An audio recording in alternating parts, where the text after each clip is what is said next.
नमस्कार मित्रांनो, तुम्ही बघू शकता जालना जिल्ह्याची होमगार्ड भरतीचं इथं फायनल लिस्ट लागलेली आहे। तुम्ही अंतिम निवड यादी इथे बघू शकता।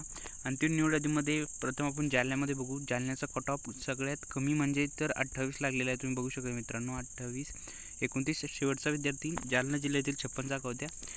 तेथे शेवटचा विद्यार्थी तुम्ही बघू शकता, इथे 28 मार्कवाला सिलेक्ट झालेले आहेत। त्याच्यानंतर महिलामध्ये बघू शकता, महिलामध्ये 32 32 28 म्हणजे इथे 3 जागा होत्या महिलांसाठी। आणि त्याच्यानंतर आपण बघू शकता खाली अंबडमध्ये बघू शकता पुरुषांचं मेरिट कमीत कमी किती लागलेले आहे। अंबडमध्ये पण 28 लागलेले मित्रांनो। आणि महिलांमध्ये बघू शकता, महिलांमध्ये इथे जालन्यापेक्षा अंबडमध्ये महिलांची लिस्ट थोडी जास्त गेलेली आहे, 32 लागलेले आहे मित्रांनो। आणि त्याच्यानंतर आपण खाली बघू शकता परतूरमध्ये शेवटचा विद्यार्थी किती मार्काचा आहे, तर परतूरमध्ये पण 28 म्हणजे सगळीकडे बघितले तर मित्रांनो सगळीकडे कमीत कमी 28 प्लस येथे लागलेले आहे। परतूरमध्ये महिलांचं 28 आणि भोकरदनमध्ये बघू शकता तुम्ही, भोकरदनमध्ये ज्या मित्रांचं सिलेक्शन झालं त्यांचं मनापासून कॉंग्रॅच्युलेशन, सगळ्यांना अभिनंदन।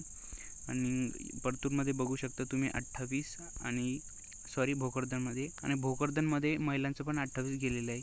आणि जाफराबादमध्ये बघू शकता, जाफराबादमध्ये तुम्ही आपण शेवटचं बघू। जाफराबादमध्ये खाली जालना जिल्ह्यातील अंतिम प्रक्रिया 2024 अंतिम निवड इथं जाफराबादमधले खालचे विद्यार्थी आपण बघू शकतो। जाफराबादमध्ये 27 लागलेले मित्रांनो खाली जाफराबादमध्ये। त्याच्यानंतर जाफराबादमध्ये महिलांचं पण 24 लागलेले।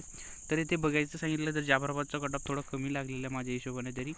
आणि बाकीकडचं म्हटलं तर परतूर वगैरे सगळीकडे जालना वगैरे सगळ्यांचं कट ऑफ जास्त केलेलं आहे। आणि ज्या विद्यार्थ्यांचं सिलेक्शन झालं त्यांचं मनापासून एकदा परत अभिनंदन।